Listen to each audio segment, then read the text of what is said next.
The following podcast is a proud member of the Blue Collar Roots Network. Find all the shows by visiting bluecollarroots.com. You found the Building HVAC Science Podcast. Here's the host, Bill Spohn. Hey, welcome back to the Building HVAC Science Podcast.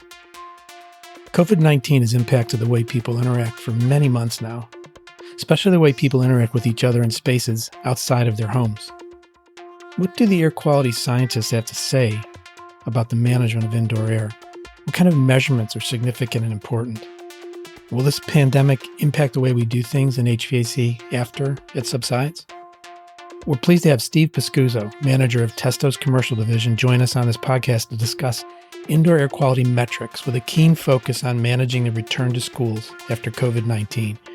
Steve will also share with us his background, his career path, and his keen interest in astrophotography, something I didn't know before this interview. He'll share with us the 7 unusual features of Oumuamua, the first known interstellar object detected passing through our solar system.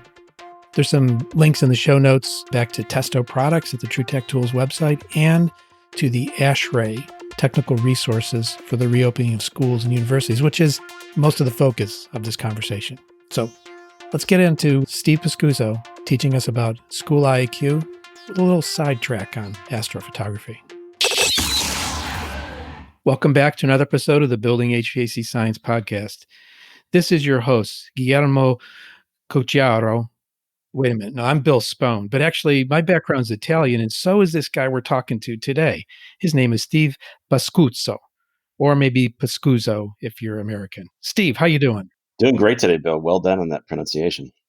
Thank you. Thank you. Well, it's in my blood, really. I just ate some escarole and white beans last night for dinner. So beautiful. It's so wonderful. It's the stuff that I love to do. So are you from central or northern Italy? My grandparents actually all from southern Italy, deep south Sicily. They lived didn't know each other, my grandparents, but they all lived within about 75 to 100 miles of each other in central to western Sicily. We are from Rogliano in Cosenza. This is on the boot, right? Not the Sicily. Kind of like the top 2 shoelaces of the boot, the shoelace holes, if you will. Okay. We're talking with Steve here today. Topic is reopening schools and facilities in the light of things that have happened with the pandemic. We're recording this in January 2021. We're getting into our full year of society reacting to all this. And what I really wanted to do is, Steve's done some great webinars with us for TrueTech. They're recorded on our YouTube channel. He's also done a lot of webinars and presentations around, put together a lot of great material. Let's dig into Steve's background a little bit and what leads him up to this point of being at least our expert in this area. So, Steve, what's your background? It's interesting because when I was a young lad in Connecticut, growing up in Connecticut, and I would look at my dad, I said, Dad, what do you do for work every day? So there was one week where he had bring your child or your kid to work kind of day, and he brought me into this office. And the building had a big word on the front that said York. And I walked in and I learned that he was a branch sales manager for one of the York regional offices. And I walk in there and I see back in that day, it was like blueprints laid out and there's file cabinets everywhere. And I'm like, what do you make though, Dad? How do you earn your money? And when I got done that day, I was like, I will never do that. So I developed a interest in the sciences, I think in 8th grade, when my teacher at my Catholic school, Mr. Homko, turned me on to astronomy. And that kicked off my focus in the sciences, particularly physical sciences, and went to college and I got my BS in biochemistry and master's in physics. And I was going to continue along that path of being a researcher. And I saw this bulletin on our graduate student bulletin board in the graduate office. And I was like, okay, if I continue with this path, how long do I have to finish going to school to get my PhD and how much can I make? So I'm looking at the board and it said starting stipend for a assistant professor of microbiology was $25,400. Now, consider this is back in 1984. And I'm like, is that a lot of money? I think it is. So I'm still living with my 4 college roommates from undergrad. We're splitting a rent 4 ways of $800 a month. I'm like, well, that sounds like a pretty good deal. Maybe I'll continue to stay in school. And then I applied for a position just on a whim. It was an ad in the New Haven Register newspaper, a company looking for a scientific equipment supply rep. I'm like, oh, this sounds really interesting. So I applied for it, ended up getting the job, and I became a regional manager in sales. So you can imagine going from the scientific side of undergrad and graduate school than being, yeah, I had so naive. So I walk in, I'm like, oh my God. So basically sweating bullets the first 2 years of learning how to sell things from being a researcher. But what attracted me to it was the fact that I'm entering the labs and I'm talking to the investigators and the researchers about their experiments. And I would just weave in the apparatuses that we used to sell. We used to sell everything from ultra expensive microtomes to scanning electron microscopes, UV microscopes. And in that mix were some biological containment devices called laminar flow cabinets and chemical fume hoods. That was my intro to getting involved into HVAC, which I vowed not to do when I saw my father's workplace. And lo and behold, a few years after that, I started working for a company called Lab Conco Corporation. They're a pretty well-known fixture still in the industry today, as being one of the largest fume hood manufacturers in the world, along with making really high quality BSL type 2 biological safety cabinets for containing basically either personnel protection or product protection. And I was a regional manager with them for about 3 or 4 years. And then I was recruited by a startup company out of Boston called Phoenix Controls Corporation. And I was employee number 5 with them. And it was really a classic startup back in around 1992, I believe it was. And we were sharing 3 desks with 5 people. So 2 of us had to be on the road all the time. And we were in an office space right above Steve's Ice Cream Shop, which is right next to the actual Cheers bar that you see on the intro. The Bull and Finch Tavern, is that right? Yeah, exactly. So back there near corner of Mass Avenue and Commonwealth Ave. And I was with them for about 12 years, and we grew that company. And then Honeywell acquired us, and we decided to not work for the big guy, for the big man upstairs. So we all kind of went our separate ways, went to work for a competitor for a period of time. And then I joined Daikin North America throughout the past 6 years as a regional manager in the Rocky Mountain in the southwest U.S. states for their light commercial VRF and VRV systems, high-end residence for custom homes up to commercial buildings. And I was with them the past 6 years, and now thankfully here with Testo now. The past 1 year anniversary was last week. Oh, cool. So you're back to the more scientific side, the measurement side, which kind of harkens back to your roots. And especially it's interesting, I was having this conversation with Doug Goodwin, our VP, and a few of our regional managers. It's where we were saying how fortunate it is that we are here with this company right now, because you hate to say something is recession proof, but this market for us is really COVID proof. It's really designed for what Testo does from a instrumentation measurement standpoint. It's been really quite fortuitous for us. You've had a lot of experience, I would imagine, in the last year, because you came in right in the beginning of the pandemic. And what was that like? What kind of equipment were you selling? How did you position things? How did things go the last 12 months? It's really interesting because the focus, I was brought in to basically kind of a new commercial division, really focused on indoor air quality. And when I joined the company the first week of January of last year, that was literally, I think, that was maybe 11 weeks before COVID. So it was pretty quickly that we had to pivot, and we started to pivot. And the focus there was maybe we can provide high quality measurement instrumentation to quantify outside airflow, to bring in more fresh air into all kinds of facilities. And actually leading up to the COVID outbreak, which really kind of kicked into gear in April and May of last year, we were really focusing our instrumentation, particularly our IAQ measurement technology, on providing mitigation of high CO2 levels in commercial building spaces, because there's been quite a bit of new research over the past 3 or 4 years in regard to the inverse relationship between high CO2 levels and reduction of cognitive performance. And lo and behold, when COVID hit about 12 weeks later, it turns out that CO2 is now really considered to be what's called a co-surrogate or a proxy to high potential for COVID-19 transmission. So it was really kind of an easy transition to take what we were doing on the instrumentation flow measurement side for quantifying CO2 in commercial buildings and then melding that into COVID mitigation. And the other thing that actually happened at that point in time was had a conversation with our management. I was researching our product line because Testo's background is we have 1 foot into providing data logging technology for all environmental parameters in the food science, biopharma, and life science space. So I'm looking at the products that we had on that side, which we weren't really exposed to on the commercial HVAC and our side. And I noticed that we had a product called the Testo 160, and I was like, wow, this really fits the new ASHRAE guideline that was just released in July. So we had a conversation. So we quickly, the Testo 160 system over to the commercial side, and it's really fit incredibly well to really solve some problems from the standpoint of basically quantifying what is effectively happening in high populated enclosed rooms, such as classrooms or laboratories or libraries.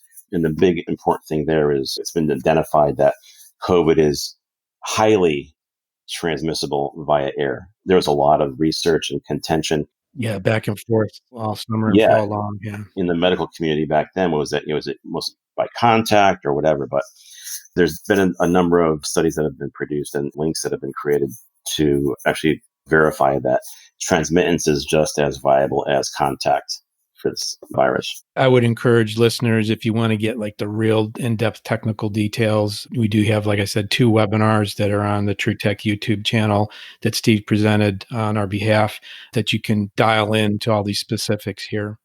So what, if anything, are you doing like in your own personal life to measure or monitor these things? You mean as far as applying it to non-commercial applications? Yeah, I mean, or what would you recommend somebody like an individual do? Because a lot of times people have to walk up to an issue and understand it and appreciate it sort of on their own human personal level. What would you recommend in that progression? That's really interesting because I've been thinking about that quite a bit over the past couple of months. And there's definitely a need to measure at least CO2 and relative humidity in a residential home space, because the fact that we are all now predominantly working out of our homes as our office.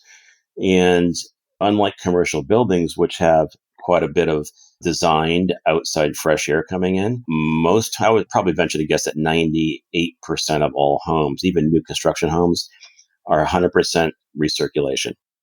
And the fact that if your home was built, say, after the mid 80s, where most new homes, even though they're stick built, were still wrapped in Tyvek, which will tend to tighten up the permeability of air being leaked into a house. There's a big concern as far as fresh air intake now in newer homes. As a matter of fact, it really came about back in the early 90s when there was a huge outbreak of mold and black mold in Austin, Texas. And if you remember that, but there were hundreds and thousands of homes, and the homes were built quite tight. And in Austin, you think it is a semi-arid climate, but they do get heavy rain from February through April. And a lot of homes actually had to be either mitigated or even the owners had to move. So the fact that today, again, if you're in a recently built home over the past, say, 2 decades, it really would behoove you to measure CO2 content in the home, because a lot of people don't realize when you go outside, the background part per million content of CO2 is about 400 parts per million, give or take 5 or 10 parts per million. And even though CO2 is actually a natural gas that occurs in our atmosphere that we breathe, just like nitrogen and oxygen, it is poisonous. But unlike carbon monoxide and carbon dioxide, which has really quite evident physical effects on us, if that part per million content goes up just by a little bit, say from a furnace leaking out of the heat exchanger, you can change the CO2 level by a factor of 3 times, from going outside at 400 parts per million to walking inside to being close to 1,600, 1,200 parts per million. And you're not going to notice that. Not right away. I have a lot of inside monitors, indoor monitors for CO2. And we just moved into a new house where we have more like a commercial system than a typical residential system. It's a energy recovery ventilator that actually has a CO2 sensor in it. And I've got mine set to ventilate when the CO2 goes above 800 ppm. That's based on this commercial logic or the research that's come about recently. And I feel very lucky they have that here because when I used to measure at the house we used to live in, my office, people know this, I'm full of hot air. My office used to get up to right, 1200, 1600, 1800 ppm. And it starts to debilitate. It starts to affect your thinking. It starts to affect your mood even. And there's also a huge effect on sleeping. And anybody with sleep apnea, you're reducing the amount of available oxygen. I'm going to get off the soapbox, but it's really important what you're talking about here. And that's why I sort of wanted to bring in that personal aspect, because I think if you think about it personally, you're probably going to be more likely to talk about it in your work setting and to bring it up and to bring that personal experience to bear in that setting. Yeah, absolutely. There's definitely a place in our industry to really move and migrate this technology to the residential side. And that's not really being done that well today for a number of reasons, but there's a huge opportunity there. And it's really a win-win solution, both from the manufacturer, distributor, and the homeowner. There's really no downside into doing this. So you did this pivot, and I'm learning now it's like more like in July when you really started to say, hey, we have a series of devices that measure physical parameters that can be applied to this use case, this application. And you probably, I know this for a fact, but can you tell us about, you quote unquote, get on the road with webinars and even some visits and some trainings. What did you find or learn that changed your point of view as you went across, say, like the last 6 months of training and communication on this? The main focus, I think, in our industry in regard to CO2 and COVID has been really narrowly focused for us on schools, and the fact that, again, research shows, I think initial concerns by a lot of medical doctors, particularly in epidemiology, were that, oh my gosh, children with partially developed immune systems are going to be the most susceptible to this. As it turns out, they are, and they do pick it up as easily as any adolescent or adult, but it doesn't affect them the same way. And quite oftentimes, they're more of a vector to transmit the virus to their parents, their grandparents when they come home at the end of the day, as opposed to, entire classroom becoming sick and not showing up for class. So the interesting thing is that even though ASHRAE developed this amazing standard in really blinding speed time, the research was just fresh hot off the presses back in April and May. And by July, the middle of July, they had a 42-page document. It was really well thought out on first how to measure the performance of your HVAC system in your school, and then how to prep it the best way you can within the means that you have in your school district to get it ready to safely occupy for the students, and then keep it safe during occupancy, right? And the thing I found out, and I read at that time, a lot of the industry, regional and national shows kick off in January, February, and March and whatnot. And a lot of them went viral, but I still did quite a bit of traveling up until the end of March, and then did a few more trips in November and October. And it's interesting, what I found out was that still a lot of our professional people in our industry were unaware of the ASHRAE guideline. And that surprised me. And then the other thing I realized was that there's an assumption in our marketplace that schools are not going to have the money to make all these changes. Well, in point in case, a lot of the school districts, particularly, and it's just the states that I was able to travel to, like Florida and the Carolinas and in California, I live here in Arizona, they've already passed approved bond issues, approved tax increases to fund these major HVAC retrofits and upgrades to make them safer for students during occupied hours.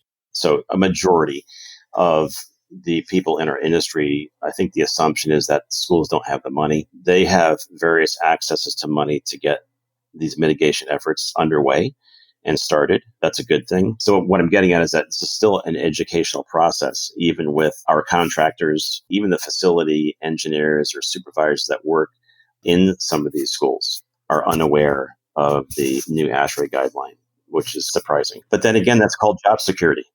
Yeah. I know you provided this before, but after we finish here today, can you shoot me the link on that? I'll put it in the show notes so someone listening to this can go back to their podcast app and click on it. And as I recall, like a lot of the ASHRAE documents are behind a paywall, but this one in particular is not, as sort of a public service. Is that correct? Yeah, it is free. If you just go to ASHRAE, I would just Google search ASHRAE under epidemic task for, schools, and that should bring you directly to their webpage and that link. And as a matter of fact, ASHRAE has done this a couple of steps better. In August, they produced a similar document for commercial buildings. So there are now 2 documents out now, and then they produced a 3rd document just on identifying and talking about the filtration aspect of this new mitigation guideline. So they basically took the filtration aspect, which is about 3 or 4 pages out of the 42 pages of the first document, and they expanded it, because I think there's also a lot of questions and assumptions that basically ASHRAE is stating that, hey, you really need to start off by putting in MERV 13 filters. And I think there's still a kind of an old wives' tale or belief in our industry that, oh my God, we can't put this in MERV 13. It's going to create too much back pressure. My fans weren't designed to actually handle these filters. The answer to that is maybe, sometimes not, and maybe yes. And it really depends on the age of the system. But there are some quite good filters out there right now by a few manufacturers that require less than 0.2 inches of pressure drop across the filter to have it work. And some are even down to about 0.16 inches. I think the other thing that we need to do as educators in our industry is also make the schools aware and our customers aware of the fact that these guidelines are really only for pandemic events.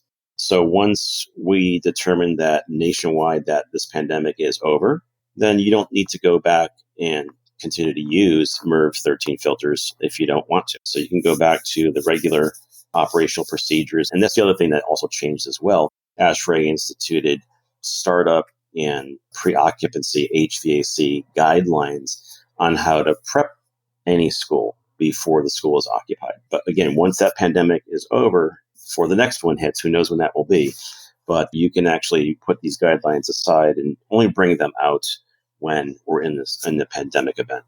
Yeah, it's not a permanent change, like you said. It's until things accommodate.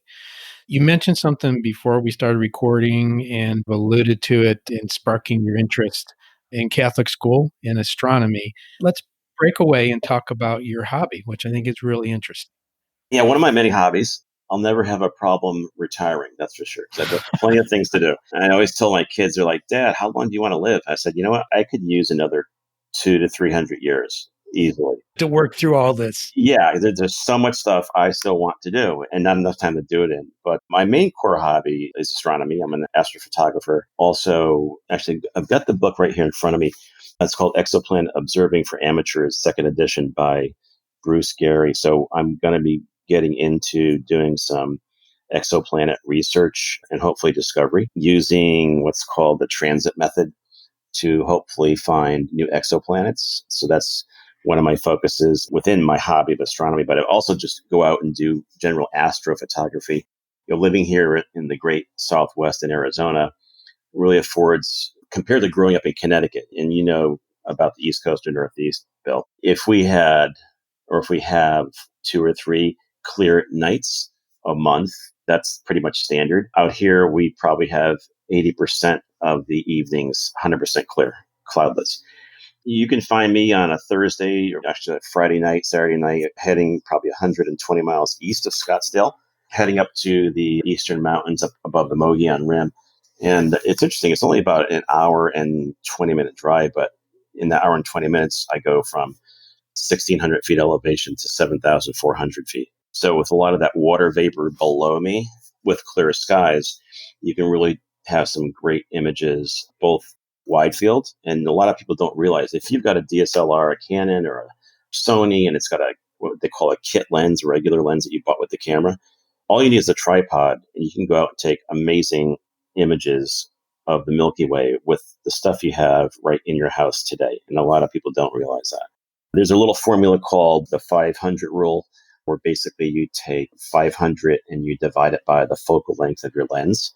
So if your lens is a 50 millimeter lens, 50 divided by 500, or 15 to 500 goes 10 times. So that means you can do a 10-second exposure without getting any star trails. So the whole key is when you image the night sky, you want those stars to be just as we see them with our visual or with our own eyes. They're just points of light. And you want to avoid that star trail effect. So one of the things is use that 500 rule. But the higher up you go in optical quality, if you're really what we call a pixel peeper, A pixel peeper is a person that wants to have a print that's 20 by 18 inches, and you want to have the highest resolution possible. Well, then you take that 500 number, you start reducing it down to 400 or 300 so that you don't see any kind of star trailing from one pixel to the next pixel on your imaging sensor on your DSLR. So that's some of the things that I do. So does that tie into the transit method? You have enough information to explain that? Yeah, so the transit method has been used by professional astronomers over the past, 25 years to discover exoplanets around stars. And the way the transit method works is, and it's a lot of luck, even at the professional level. But the transit method means that, here's a good example. Do you remember back, maybe it was 15 years ago, we had a transit across the face of the sun of Venus back, I think it was like in 2006 maybe, or 2005. So basically the inner planets in our solar system, as they move in orbit, we're in the elliptical plane that we're up pretty much plus or minus 4 degrees off of being parallel to the sun's orbital rotational period on its axis. So any planets that are between us and the sun, they're going to be obviously between us and the sun. So we're going to see those pass in front of the sun once or twice every couple of decades. So when the Venus transits across the first surface of the sun, if you've got any kind of decent quality CCD imaging chip, which we all have now in cameras, and you have a little bit of software, you can actually see the light fall off or the drop of the sun's output being blocked by Venus, even though as a percentage, Venus is probably 0.0001% from an area standpoint of blocking off the surface of the sun. But there is going to be definitely a drop in photons that are being collected on the CCD chip. So now pull back from our distance, which is 1 astronomical unit from the sun, 93 million miles. So to 10, 20, 30, 40, 50 light years. So basically any planets around any other star would have to be, number one, in our line of sight. So we've got to actually be in the same orbital plane as other solar systems to actually catch these transits across the surface of their sun. And again, even with any Canon, Nikon, decent quality camera body, and with probably a 200 millimeter lens, a tracking mount is basically going to follow the rising and setting of the stars and the sun, so that again, you're not going to get any star trailing. And if you image an area of the sky for 3 or 4 minutes and maybe for an hour a night, and you keep focusing on that same area the next night and the next night, you should be able to pick up a exoplanet. But it's a lot of tedious work, because then you've got to measure that photon drop across each of the stars in that field that you've captured on your image. So it takes quite a bit of time. But if you're into discovery, which I am, I think at the end of the day, we develop businesses because it's our interest. But at the end of the day, I think we do it because we all want to stay relevant. And one of the things about being relevant is to be noticed. But I love what I do in my hobby. And the byproduct of it is, hey, if I discover an exoplanet, or I also do asteroid research as well, that's even more fun, I think, finding new asteroids, because there's a benefit there as well. We had the Chelyabinsk small asteroid hit Russia back about 7 or 8 years ago. And that was about the size of a large SUV, about 10 tons, 20 tons. But it shattered windows in Chelyabinsk, Russia, around a radius around 50 miles, and injured over 1,000 people because it exploded 10 miles above the surface of Chelyabinsk. So if that tiny little asteroid actually hit and made it down to the Earth, probably would have created a crater the size of a meteor crater here in Arizona, which is about a mile wide and 1,000 feet deep. So NASA does an incredible job these days of finding a lot of the metropolitan sized to regional sized asteroids that can create regional havoc from an impact standpoint. But because of a lot of their instrumentation they use to quantify and find these asteroids are space based, their CCD chips are so sensitive, they stay away from the plane of where the sun is. So if we have sun approaching asteroids, either like before sunrise or sunset, which is actually what happened in Russia, that was a sun approaching asteroid out of the sun side, but at sunrise, our orbital satellites that are specialized in picking up NEOs or near Earth objects is really compromised. So it's really up to amateur astronomers like me and many others to actually try to help discover these small bodies that the major professionals can't really search for. So that's another one of my interests. This is fascinating for me because I've always had my head in the stars since being a kid of the Apollo generation. One thing I want to ask you about, and I can't even pronounce the name of that longish asteroid that passed through our Oumuamua. Oumuamua, which means visitor. Is that correct? Something like that? In Hawaiian, it means visitor or scout. Scout. Yep. Okay, so tell me, what do you think about that? Because I thought I read an article from someone from Harvard recently said it has extraterrestrial origins. I would say it has extraterrestrial tendencies. I know this pretty well because I'm a fan of that. That's Professor Dr. Avi Loeb. He is actually the head chair person at Harvard's astronomy department. So he's not a slouch, he's not a goofball, but he's one of the first that actually did a number of analyses, and he came up with about 7 unusual features or aspects of this asteroid or so-called asteroid that doesn't fit the profile of anything that we've ever seen. Well, number one, it is of extraterrestrial origin because basically it came in what they call a hyperbolic type of path. It came in through the top of the solar system and exited out of the bottom. So it was 90 degrees perpendicular to the orbital plane of all of our planets. But when the astronomers looked at the data, it was actually what's called sitting in the frame of reference of all the stars in our region. There are about 500 stars in a cube, about 15 light years as a volume of space. And this asteroid was actually sitting in that volume of space at the galactic frame of reference. So if you took the average orbital speed of all the stars in our local area, that's the speed that Oumuamua was also traveling at. So it's really quite unusual that it was just sitting out there. So what actually happened is our solar system actually ran into it. It's not that it was approaching us at a couple 100,000 miles an hour, which is what our perceived speed was when it came into our purview to actually discover it. But it was actually sitting out there almost like a buoy. So that was unusual. Then number 2, it had a really high albedo. And albedo in scientific terms is reflectivity. So albedo was 10 times normal, that of a typical asteroid. Then the third weird thing was that its aspect ratio, so as it orbits, that light level is going to increase and decrease. You can actually characterize its shape by looking at that light curve picked up by a photomultiplier tube, which is like a CCD chip. And the light curve was so steep was that they found out that the aspect ratio of its diameter length was at least 10 to 1.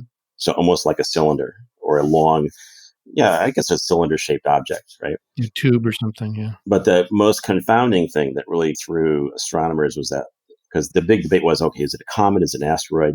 So after it passed the sun, normally if it's a comet, even when you approach, it came within 0.15 AUs of our Earth. So that's roughly about 9.3 million miles at closest approach. But on its way out, Spitzer Space Telescope really took a good close look at it, and there was no outgassing. So astronomers were like, oh, so it must be an asteroid. But then about a few weeks later, they noticed it started changing its trajectory. So it actually changed its trajectory and its outgoing speed increased. And the only way they could quantify this, and kind of the astronomers were really grasping it, so I was like, okay, well, maybe it's outgassing pure H2O, because H2O, if it's a pure molecule of H2O with no kind of impurities, the Spitzer Space Telescope would never pick that up, which is true. But we've never encountered any asteroid object that had pure H2O. They don't. There's always a mix of other dirts and ices and organic compounds. It's not like deionized water. It's not designed. Yeah. It's just happening, natural phenomena. That was a strange characteristic number 3 or 4 there, that it changed direction and speed as it was exiting. And then some astronomers were saying, well, geez, it's got to be something unusual.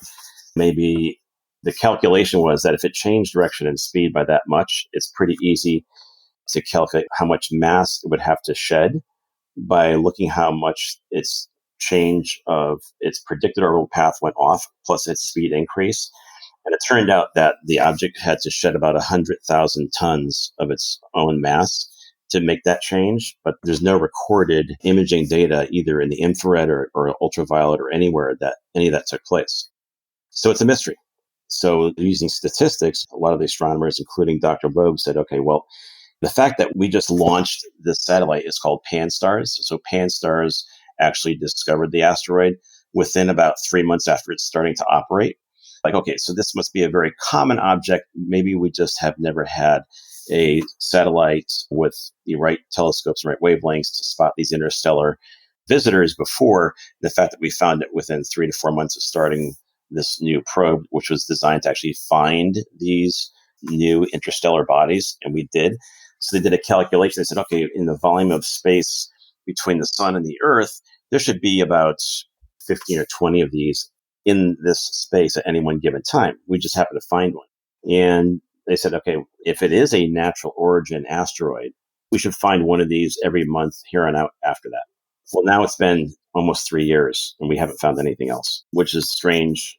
Characteristic number 5 now, because Dr. Loeb said, if we don't find another one, and that means this was an unusual event, and that means it may be of a non-natural origin, meaning extraterrestrial. So the possibilities are there. Yeah. Wow, wow, wow. I think we're going to wrap up the podcast here, but it's just, you leave us leave me hanging on my seat in terms of what this could be. And if the listeners want to get in touch with you, what's the best way?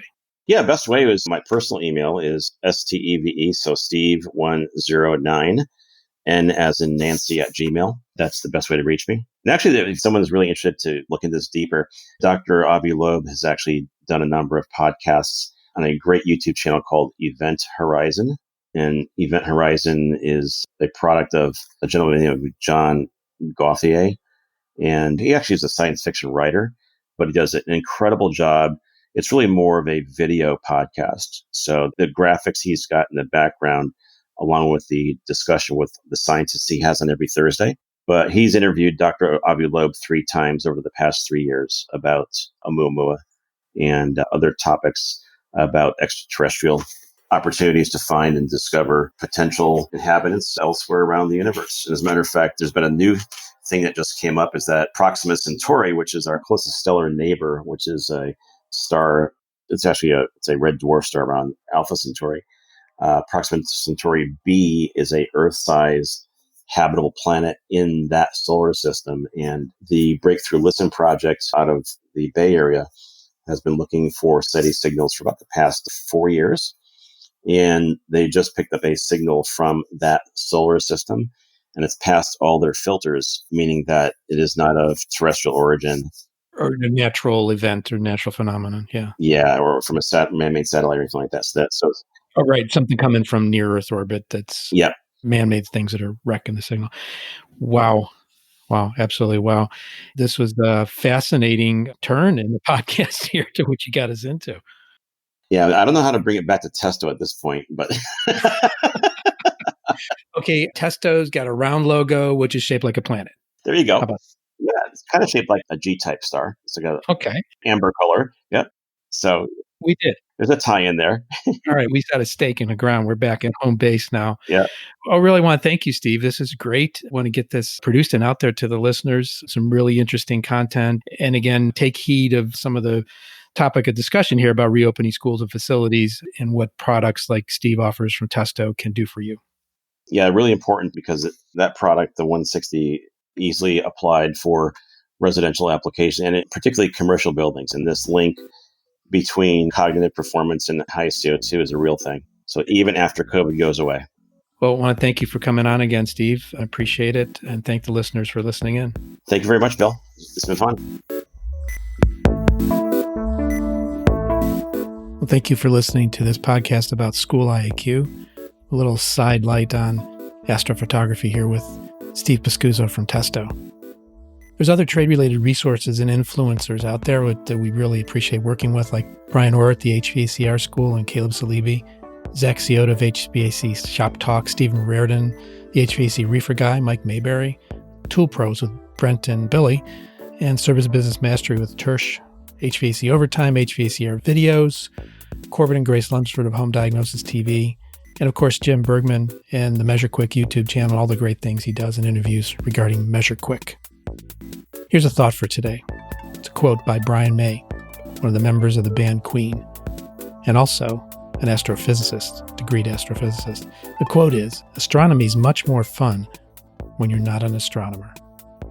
If you're interested in becoming a sponsor or getting a guest on the Building HVAC Science podcast, please email me at bill@truetechtools.com.